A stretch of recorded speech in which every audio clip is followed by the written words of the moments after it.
আল্লাহ পাক বলেন এই নফসরে প্রশান্ত বানানোর জন্য লাগবে জিকরুল্লাহ। কার জিকির লাগবে?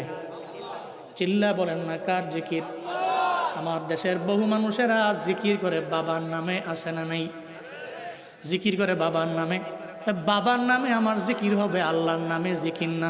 আল্লাহর নামের জিকিরের চাইতে বাবার নামের জিকির অনেক বড়, নাকি বড়? আল্লাহর জিকির করে নাও, রবের জিকিরে তোমার আত্মার প্রশান্তি, ইতমিনানে কলব হবে। কলবের প্রশান্তি করার জন্য লাগবে আমার মাওলার জিকির। এবার আসেন, এটা জিকরুল্লাহ। মদিনার নবী কয় লা তাকুমুস সাআ হাত্তা লা ইয়াকুলা ফিল আরদ হাত্তা লা ইয়াকুলা ফিল আরদ আল্লাহ আল্লাহ। ওই দিন পর্যন্ত কিয়ামত হবে না, ততদিন পর্যন্ত হাসরের ময়দান কায়েম হবে না, যতদিন পর্যন্ত একটা না একটা মাখলুক আল্লাহ আল্লাহ আল্লাহ আল্লাহ বলতে থাকবে, ততদিন পর্যন্ত হাসরের ময়দান কায়েম হবে না।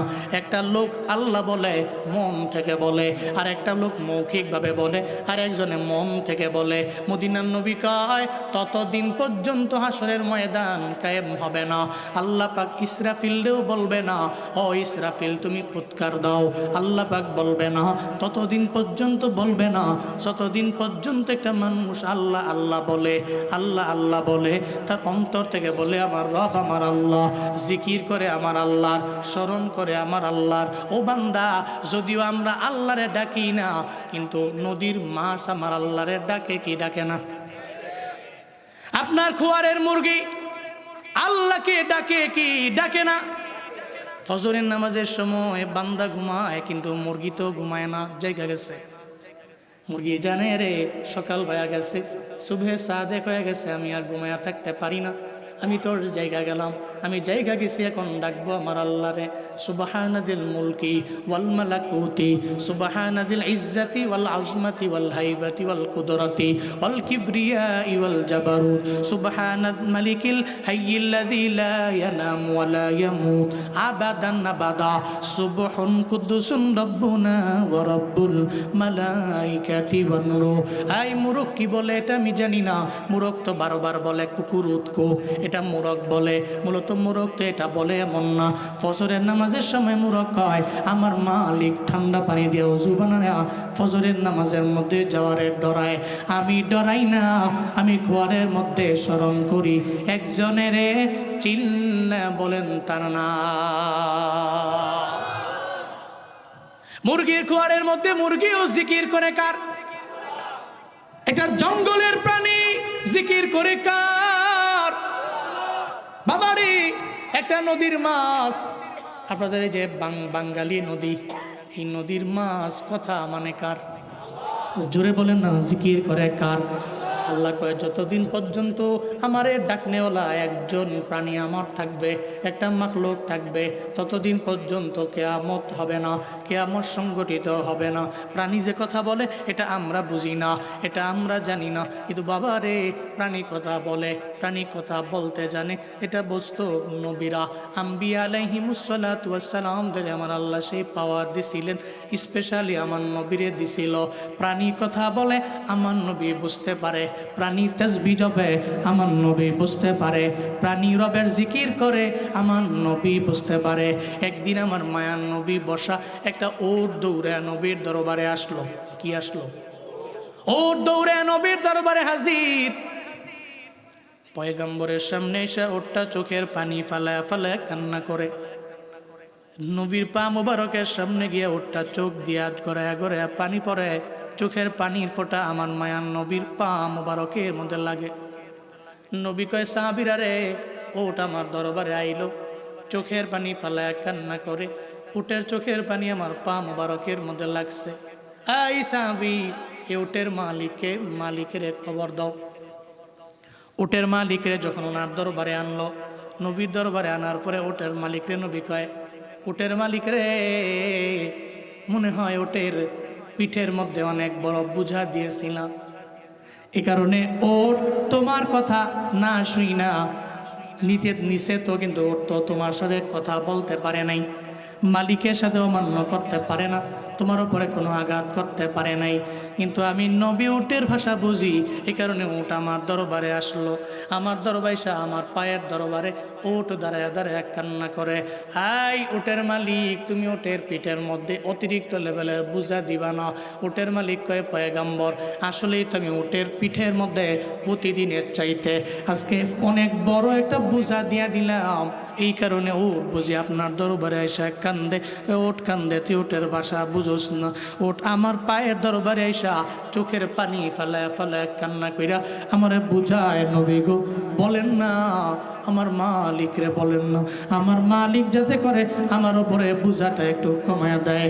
আমি নবী বুঝি রে, উটের ভাষা তোরা বোঝো না।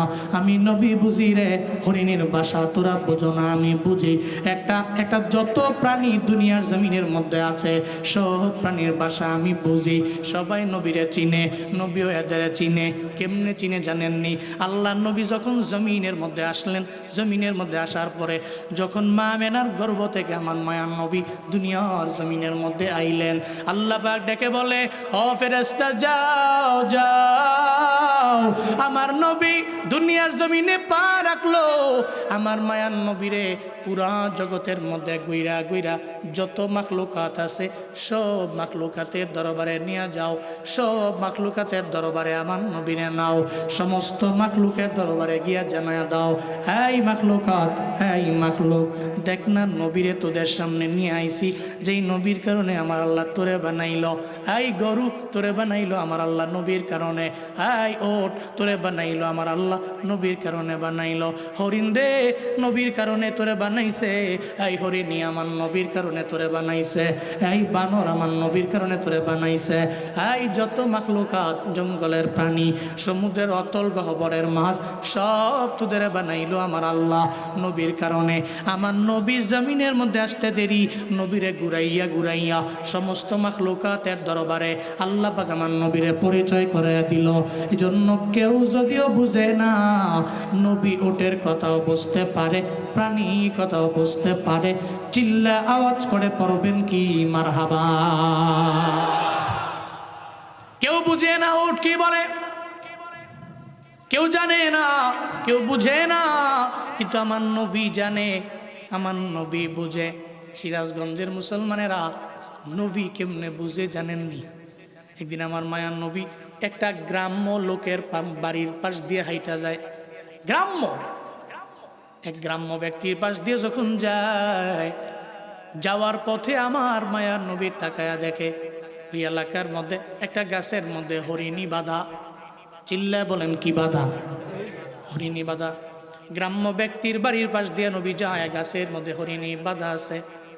নবীরে দেখে হরিণী কয়, আসসালাতু ওয়াসসালামু আলাইকা ইয়া রাসূলুল্লাহ। নবী আপনার কারণে আল্লাহ পাক আমারে বানাইছে। সুবহানাল্লাহ পড়ে না? ও পয়গম্বর, আপনার কারণে আল্লাহ পাক আমারে বানাইছে। এই জায়গার মধ্যে আমি আসি, আমারে বাইদা রাখছে আমার মালিক। আর্তনাদ করতে লাগলেন আমার নবীর সামনে। আমার নবী কয়, তুমি কাঁদো না, আর্তনাদ করলেও তো লাভ নাই। কারণ যারা শিকার করতে জঙ্গলের মধ্যে যায়, যার মালিক শুধু আমার আল্লাহ। আল্লাহর দেওয়া শত সম্পত্তি থেকে কোনো বান্দা শিকার করতে পারবে। একটা পাখি আপনি মাইরা নিয়ে আসলেন, অসুবিধা নাই। এই পাখি আইন আপনি খাইতে পারেন, শিকার করতে পারেন, কোনো অসুবিধা নাই। কারণ পাখি তো আপনারে খাওয়ার জন্য আমার আল্লাহ বানাইছে। ওট আমার আল্লাহ খাওয়ার জন্য বানাইছে। হরিণ আমার আল্লাহ খাওয়ার জন্য বানাইছে। হরিণী আর্তনাদ করতে লাগলেন আমার নবীর সামনে আইসা, চোখের পানি ফেলায় কান্না করতে লাগলো। আমার মায়ার নবী কয়, ও হরিণী, তুমি চোখের পানি ফেলা কেন কান্না করো? লাভ নাই রে, কারণ তোমার তো শিকার করে মালিক নিয়ে আইছে। এখন তো তুমি মালিকের অধীনে আসো, তুমি মালিকের অধীনে আসো। মালিক তোমার শিকার করে নিয়ে চলে আইছে। এটা বলার পরে হরিণী সঙ্গে সঙ্গে সঙ্গে আবার মায়ার নবীরে জানায় দেয়, নবী গো, যদি আপনি পারমিশন দেন, যদি আমার সাইরা দেন, আমি জঙ্গলের মধ্যে চলে যাব। আমার 2টা বাচ্চা আছে, এই 2টা বাচ্চারে দুগ্ধ পান করাইয়া আমি আবার আমার জায়গার মধ্যে ফিরে আসব। তবে আপনার কোনো ক্ষতি হবে না, আপনাকে কেউ গালি দিতে পারবে না। চিল্লা পড়বেন কি সুবহানাল্লাহ। খালি আমারে ছেড়ে দেন, খালি একটু সাইরা দেন, সাইরা দিলে আমি একটু যাব দুগ্ধপান করাইয়া এরপরে আমি আমার জায়গাতে চলে আসব। সুবহানাল্লাহ পড়বেন না? হরিণী কথা বলে, নবী বুঝে। আল্লাহ কয় একমাত্র আম্বিয়া আলাইহিমুস সালাতু ওয়াস সালাম যারা, এরা বুঝে যে প্রাণী তাসবিহ জপে, বুঝে যে প্রাণী জিকির করে, বুঝে এই প্রাণীদের জিকির যতদিন পর্যন্ত বাকি থাকবে, এই মাখলুকাতের জিকির যতদিন পর্যন্ত বাকি থাকবে, ততদিন পর্যন্ত কিয়ামত কায়েম হবে না, হাসর হবে না। এই ঘোষণা দিয়েছেন মদিনার নবী। পড়েন না সুবহানাল্লাহ। এই জন্য যেই সমস্ত হুজুররা ইউটিউবে দেখবেন, ঢুকলেই দেখা যায় 24 সালে কিয়ামত, 25 সালে কিয়ামত, বহুত কইছে না, 30 সালে কিয়ামত হয়ে যাব কনফার্ম। মনে হয় যে ওনারা আইসা ওহি দিয়া ইলহামের মাধ্যমে জানা গেছে কিয়ামত হয়ে যাবে। না, ঘাবড়াবেন না, চিন্তা করবেন না, টেনশন করবেন না। মিয়া আমরা যে বাইচে আছি রবের অনুগ্রহ। চিল্লা পড়েন, কার অনুগ্রহ? আল্লাহর অনুগ্রহ, আল্লাহর দয়ায় বাইচে আছি। কার জন্য বাইচে আছি জানেন? এই পৃথিবীতে আল্লাহকে ডাকনেওয়ালা কিছু লোক আছে, আল্লাহকে ডাকে। আপনি আমি ঘুমাই, কিন্তু রাতের অন্ধকারে ওনারা দরওয়াজা লাগায়া সম্পর্ক লাগায় আল্লাহর সঙ্গে। সুবহানাল্লাহ, জোরে পড়বেন না? সম্পর্ক লাগায় কার সঙ্গে? আল্লাহর সঙ্গে লাগায়। আল্লাহর সঙ্গে সম্পর্ক যারা লাগায়, এরা রবরে বলে আল্লাহ তোমারে ডাকি আমি। আল্লাহ কয় তোর মতো ডাকনেওয়ালা যতদিন পর্যন্ত এই পৃথিবীর মধ্যে থাকবে, ততদিন পর্যন্ত আমি কিয়ামত সংঘটিত হওয়ার ব্যাপারে ইসরাফিলকে আদেশ দিব। তো হরিণী নবীর কাছে কয়া নবীর রাজি করাইল। নবী কয় ঠিক আছে, আমি তোমার জায়গায় দাঁড়িয়ে রইলাম, যাও হরিণী, তুমি তোমার 2টা বাচ্চারে দুগ্ধপান করে চলে আসো। নবীজি ছেড়ে দিলেন, হরিণী চলে গেল। কিতাবের মধ্যে আসছে হরিণী দৌড় দিয়া চলে গেছে। হরিণী দৌড়ে যায় ছোট্ট 2টা বাচ্চার দরবারে যায় বলে, এই ছোট্ট বাচ্চারা, তোমাদের মা তো শিকারী, তোমাদের দুধ খাওয়ানোর মতো ক্ষমতা তোমাদের মায়ের ছিল না।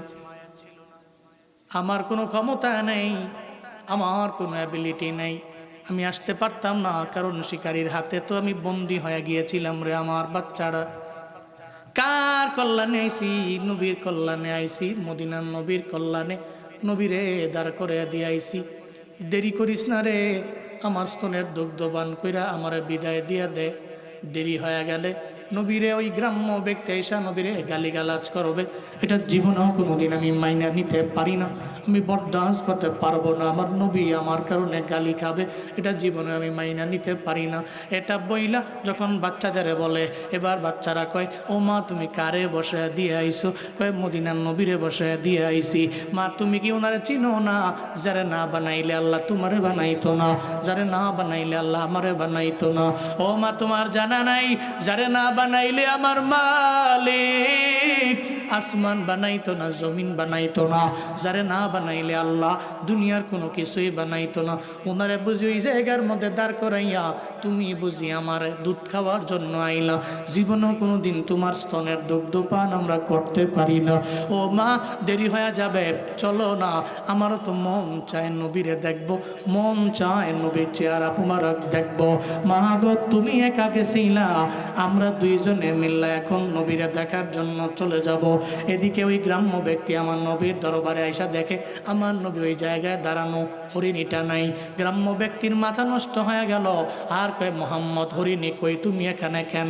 আমার নবী কয়, এই তুমি আমারে কিছু বইল না, হরিণীটারে তুমি দইরা আনছো, এটা তোমার শিকারী, আমার সাইরা দেওয়া ঠিক হয় নাই।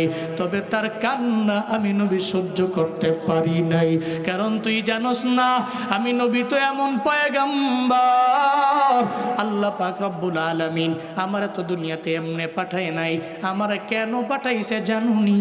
ওয়ামা আরসালনাকা ইল্লা রাহমাতাল লিল আলামিন।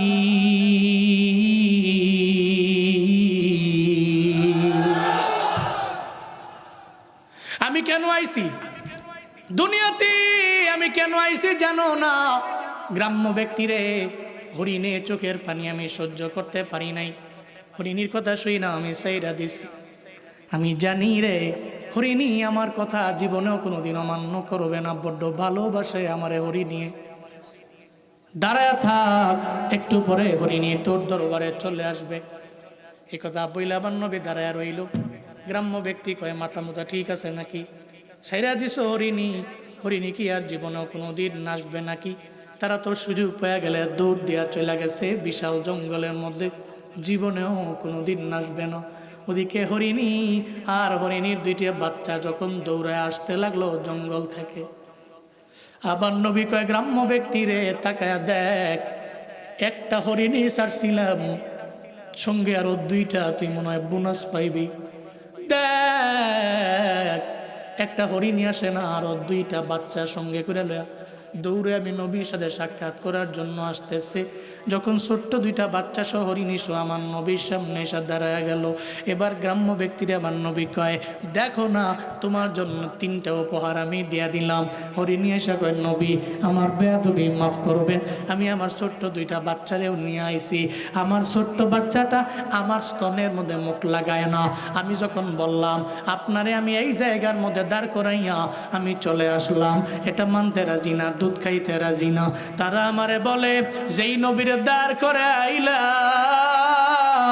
ওই মা তোমার নসিব কত ভালো, ওই নবীর চেহারা মোবারক তুমি দেখতে পাইলা। আমরা বাচ্চা হয়ে আমার নবীরে কেন দেখতে পারবো না? যাও না, আমাদের নিয়া নবীর দরবারে চলো না, আমরা আমার নবীরে দেখবো, নবীরে দেখা আমাদের জীবনটারেও ধন্য বানাইব। এই জন্য নবী ওদের দুগ্ধবান না করাইয়া আপনার সাথে দেখা করার জন্য, মোলাকাতের জন্য এদের নিয়ে আইলাম। আমার নবী কয়, মাশা আল্লাহ, তোমাকে আমি বিদায় দিলাম, তুমি আবার আইলা। এবার হরিণীরে বাইদা দিয়া এবার ইহুদিরে কয়, এই গ্রাম্য ইহুদি, তোমার দরবারে তোমার শিকারি দিয়া গেলাম এই 2জন ছোট বাচ্চা, তুমি যদি মন চায় এই ছোট্ট বাচ্চার কারণে তারে সাইরা দিবা, তাহলে সাইরা দিও। ইহুদি কয়, যেই নবী সত্য নবী, যেই নবীরে এতদিন পর্যন্ত মিথ্যা মনে করলাম, আমি তো গ্রাম্য, আমি বুঝি নাই, ওই নবীরে আমি চিনি নাই, এতদিন পর্যন্ত এত পরিমাণে গালি দিলাম, আজ থেকে আমি নিয়ত করে ফেললাম ওই নবীরে আর গালিয়ে দিতে পারবো না। যার কথা হরিণীও বুঝে, হরিণীরে সাইরা দেওয়ার পরে আবার হরিণী চলে আইছে, আবার হরিণীর 2টা বাচ্চা সহ আমার কাছে চলে আসছে। আমি কোনোভাবেই হরিণীকে আর রাখতে পারি না। যেই হরিণী নবীরে চিনল, আমি মানুষ হয়ে আমার নবীরে চিনতে পারলাম না। হরিণী রে, আমি তোরে সাইরা দিলাম, যা যা, তোর 2টা বাচ্চা নিয়ে যা, জঙ্গলের মধ্যে চলে যা। তুই নবীরে চিনলি, আমি নবীরে চিনলাম না, তাহলে আমার মতো বদনসিব পৃথিবীর মধ্যে কেউ নাই। নবী গো, আমারে পড়ায়া দেন, লা ইলাহা ইল্লাল্লাহু মুহাম্মাদুর রাসূলুল্লাহ সাল্লাল্লাহু আলাইহি ওয়াসাল্লাম। মিয়া হরিণী নবীরে চিনছে, নবীর কাছে কথা বইলা বিদায় নিয়ে চলে গেছে, আবার আইছে। আল্লাহ কয়, পৃথিবীতে সমস্ত মাখলুকাত নবীরে চিনে, আল্লাহ চিনে, এরা রবের জিকির করে। সুবহানাল্লাহ জোরে পড়বেন না, আরো জোরে পড়বেন না, আল্লাহু আকবার। নবীরে চিনে, আল্লাহরে চিনে। এই জন্য রবের জিকির যতদিন পর্যন্ত বাকি থাকবে, এই রু দিয়া, এই কলব দিয়া, এই আত্মা দিয়া যতদিন পর্যন্ত মানুষ ফিল করবে এই পৃথিবীতে আল্লাহ ছাড়া কোনো ইলাহ আছে, কোনো মাবুদ নাই, ইবাদত পাওয়ার যোগ্য কেউ আছে নাই, কোনো মাসুক নাই, কোনো ইবাদত পাওয়ার যোগ্য কেউ নাই। আমার রব তো আমার এমন রব, এমন ইলাহ, এই কথাটা ফিল করার মানুষ এই পৃথিবীতে যতদিন পর্যন্ত থাকবে ততদিন কি হবে না? কিয়ামত হবে, হবে না। আল্লাহ তোমার জিকির কইরা জাকিরিনদের অন্তর্ভুক্ত তুমি আমাদের প্রত্যেককে বানায়া দাও। সকলে চিল্লায় পড়ে না আমিন। এবার আসেন, আমি যে আমার কলব দিয়ে জিকির করব, এই জিকির কি? এই জিকিরের মৌলিক অর্থ আছে। এই জিকিরের মৌলিক অর্থ হলো, এই যে রবের জিকির, আল্লাহ যে বারবার বলে, ফাতকুরুনি আযকুরকুম ওয়াশকুরুলি ওয়ালা তাকফুরুন, তুমি আমার স্মরণ করো, আমি তোমাকে স্মরণ করব। এটা আল্লাহ বলছেন না? তুমি আমার জিকির করো, আমি তোমারে স্মরণ করব, তুমি আমারে ডাকো, তুমি আমারে ডাকো, আমি তোমারে ডাকবো। সুবহানাল্লাহ পড়বেন না? তুমি আমার জিকির করো, আমি তোমার জিকির করো, এই যে আল্লাহ বলছেন। এটা কেন বললেন? এই জিকিরের মূল অর্থ হইল বান্দার রু থেকে এতটুকু ফিল করা, আমি জিকির করব, দ্যাট মিন্স আল্লাহর জিকির মানে আল্লাহর নামাজ। জিকির মানে কি? নামাজ। জিকির মানে কি? এক নম্বরে নামাজ। জিকির তুমি করবো, লা ইলাহা ইল্লাল্লাহ, এটা বললাম, এটা বললেই শেষ না, এটা বলার পরে কি লাগবে? এই এলাকায় তো নামাজ নাই, বহু আছে। হুজুর মাহফিল করেন, বয়ান শোনান, ইচ্ছা মতো বয়ান শুনবো, কিন্তু ফজরের নামাজটাই পড়ে না। যেদিন মাহফিল ওদিন রাত্রেবেলা গিয়েই নামাজ পড়ে না, এরকম আছে না নাই? মিয়া পরিচয় কি? আল্লাহর জিকির, দ্যাট মিনস নামাজ। এক নাম্বার পরিচয়, এটা এক নাম্বার পরিচয় আপনার। তাফসীর ইবনে কাসীর, আল্লামা ইবনে কাসীর বলেন এই জিকির মানে আল্লাহ নামাজকে বলছেন, তুই নামাজ পড়ো আমি তোরে স্মরণ করবো, তুই আমারে ডাকো আমি তোরা ডাকবো। আপনি কি মনে করছেন আল্লাহরে ডাকলে আল্লাহ আপনাকে ডাকবে না? আল্লাহ আপনার স্মরণ করবে না? আল্লাহরে যদি ডাকার মতো ডাকা যায় তাহলে আল্লাহ আপনারা ডাকবে। বিবি আসিয়া আলাইহিস সালামের মতো। সুবহানাল্লাহ পড়বেন না? এই পৃথিবীতে সবচেয়ে নির্যাতিতা নারী, স্বামী থেকে মায়াহীন, মায়া মাহরুম, মায়া থেকে দূরে এই পৃথিবীতে একজন নারী, বিবি আসিয়া আলাইহিস সালাতু ওয়াস সালাম। এত নির্যাতিতা ছিলেন, স্বামী যারে 2 টাকা 4 আনার দামও দিত না। গর্তের মধ্যে বিবি আসিয়া আলাইহিস সালামের ফালাইল, গর্তের মধ্যে ফালাইল। ফেরাউন দাঁড়ানো, সব কর্মচারী হাতের মধ্যে পাথর আছে, ডানে বামে সামনে পেছনে সব জায়গায় দাঁড়ানো। এবার আসিয়ার দরবারে ফেরাউন যা কয়, আসিয়া রে তুমি কালেমা ছেড়ে দাও, ইমান ছেড়ে দাও, ইসলাম ছেড়ে দাও, আল্লাহ ছেড়ে দাও, আল্লাহ ভুলে যাও।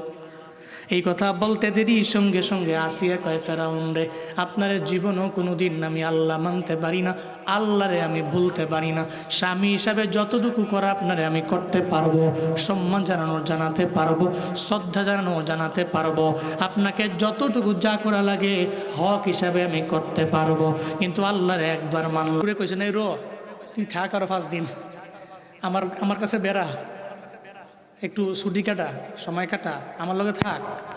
মানবে না। আল্লাহ কইছেন নবী আপনি বলেন, এদের কোনো ক্ষমতা নাই তো, রু তো কথা মানে আমি আল্লাহ। কুলির রূহ মিন আমরি রব্বি, রূহ তার রবের আদেশে চলে।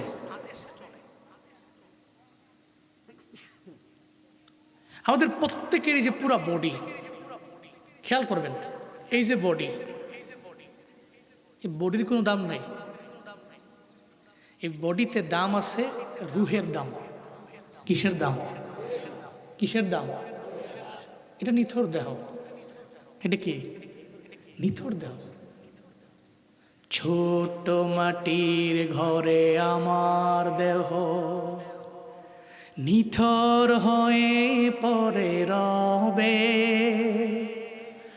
আধার কবরে আলোর প্রদীপ, কেহ নাহি কবু জ্বলবে, থাকবে না কেউ জানি আমার পাশে, একাকী কাটাবো রাত্রি দিন, হারিয়ে যাব একদিন আমি, রব নাই ভুবনে চিরদিন, হারিয়ে যাব একদিন। নিথর দেহ, এই দেহটা নিথর, এটা পড়ে থাকবে। এর দেহের কোনো দাম নাই, দাম আছে রুহের। এই প্রাণ পাখি একদিন উড়াল দিয়ে চলে যাবে রবের কাছে। কার কাছে যাবে?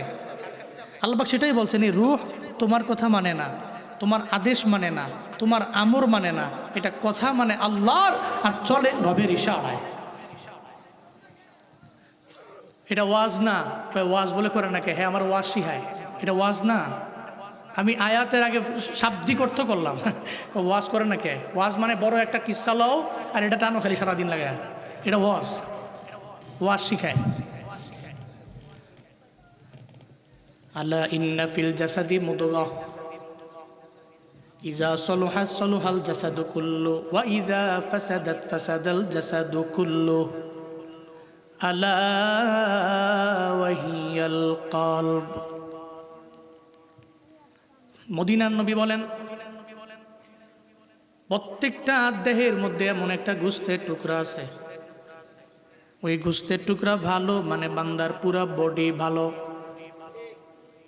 ওই গোস্তের টুকরা ভালো না এর মানে ওই বান্দার পুরা বডিটাই ভালো না। কি সেই জিনিস? মদিনার নবী কয় আলা ওয়াহিয়াল কলব, ওই জিনিসের নাম হলো কলব, ওই জিনিসের নাম হলো আত্মা, ওই জিনিসের নাম হলো রূহ। কলব ভালো তো বডি ভালো, কলব ভালো না এর মানে বান্দার পুরা বডির কোনো অংশই ভালো না। কলব হলো এমন এক দামি জিনিস, রূহ ভালো মানে পুরা বডি ভালো, রূহ ভালো না এর মানে বডি ভালো না। এর মানে হলো আল্লাহর কাছে বডির কোনো দাম নাই। এটা নিথর একটা দেহ, আল্লাহর কাছে বান্দার হাতের কোনো দাম নাই, আল্লাহর কাছে বান্দার কোনো পায়ের দাম নাই, আল্লাহর কাছে ব্রেইনের কোনো দাম নাই। কারণ হাত তো হাতের মতো চলে, রুটাই তো চালায়। এই পা তো পায়ের মতো চলে, রু চালায়। বান্দার ব্রেইনটা ব্রেইনের মতো চলে, রু চালায়। আত্মা যদি কয়, নফস যদি কয় তুই ডানে যাও, ডানে যায়। নফস যদি কয় তুই বায়ে যাও, বায়ে যায়। নফস যদি কয় তুই সামনে আগায় যাও, নফসের কথা মাইনা সামনে যায়। নফস কয় যদি পিছনে যাও, তাহলে বান্দা পিছনে যায়। এই জন্য মদিনার নবী কয়, যেই উম্মতের রুটা ভালো তার বডি ভালো, যার কলব ভালো না তার বডিও ভালো না। আল্লাহ পাক বলেন, নবী উম্মতেরা আপনারা জিজ্ঞেস করবে রু কি? আপনি বলে দেন রুটা তো রবের আদেশ অনুযায়ী চলে, রব যেমনে বলে সেমনে চলে, রব যেমনে বলে সেমনে মানে।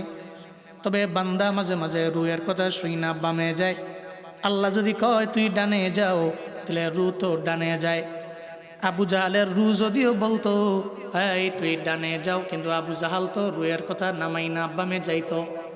এই জন্যই তো দিনের বেলা সবাই রে জানা দেয় এই মুহাম্মদের তিলাওয়াত শোনার জন্য যাবি না, কিন্তু রাতের বেলা এমন হয়ে যায় লাইনে গিয়া দাঁড়ায় গেল আবু জাহাল, লাইনে গিয়া দাঁড়ায় গেল উতবা, লাইনে গিয়া দাঁড়ায় গেল সাহেবা, লাইনে নবীর তিলাওয়াত শোনার জন্য ওয়ালিদ ইবনে মুগিরারাও দাঁড়ায় গেল। যখন তিলাওয়াত শুইনা বাড়ি যাবে, আবু জাহালের সঙ্গে ধাক্কা লাগলো উতবার।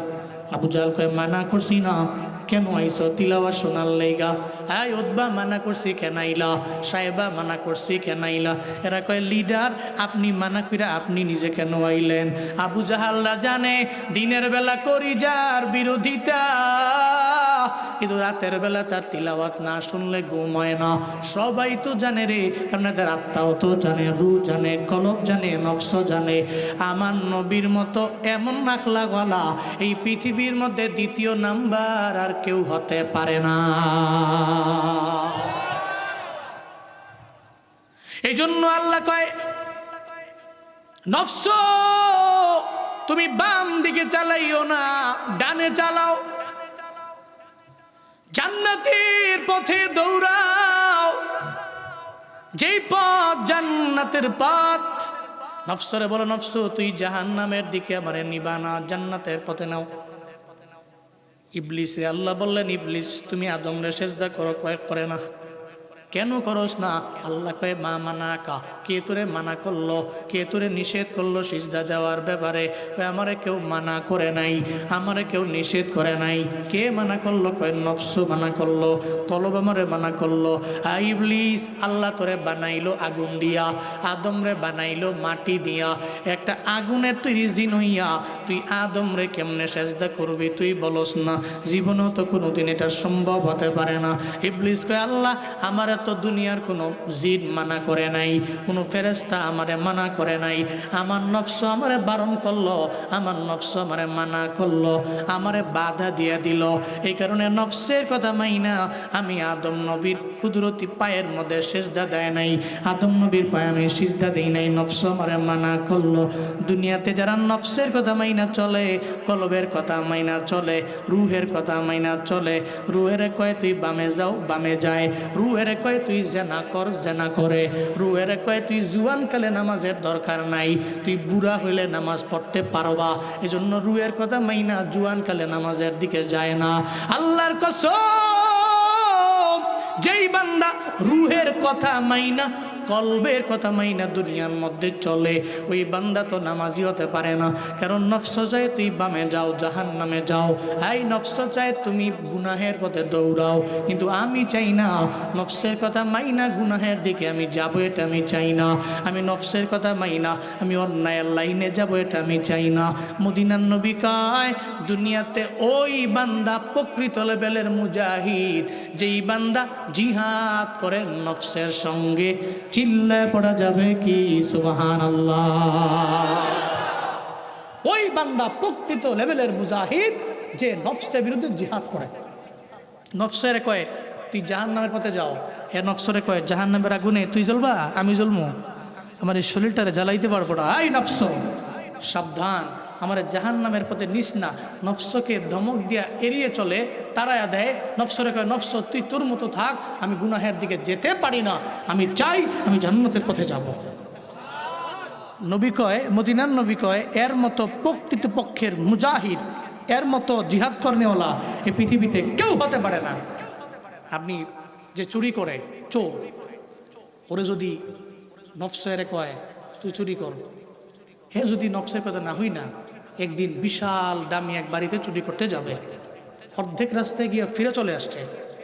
হে মিয়া, এটা কি খামখেয়ালি মনে করছেন? বড় এক বাড়িতে চুরি করবে, রাস্তার মাঝে গিয়ে আর চুরি করতে যায় না, ফিরে চলে আসতেছে। এর মানে সে মুজাহিদ। সে কি? তবে সে তরবারি নিয়ে যুদ্ধ করে নাই, সে মনের সাথে যুদ্ধ করছে। মন তারে কইছে তুই আজকে একবার এই ধনির বাড়িতে চুরি করতে পারলেই সারা জিন্দেগি লাগে বৈশা খাইতে পারবে। ও মনটা কইছে মন, এটা জীবনও সম্ভব না, তুই তোর মতো আমি আমার মতো। নবী কয় এর মতো প্রকৃত পক্ষের দাবি মুজাহিদ এই পৃথিবীতে সেকেন্ড নাম্বার কেউ হতে পারে না। নফস আমার গুনাহের দিকে নেই। এবার আসেন, এই যে নফস, এই নফসের প্রশান্তি কি? নফসের প্রশান্তি হলো জিক্রুল্লাহ। আল্লাহ বিযিক্রিল্লাহি তাতমাইন্নুল কুলুব।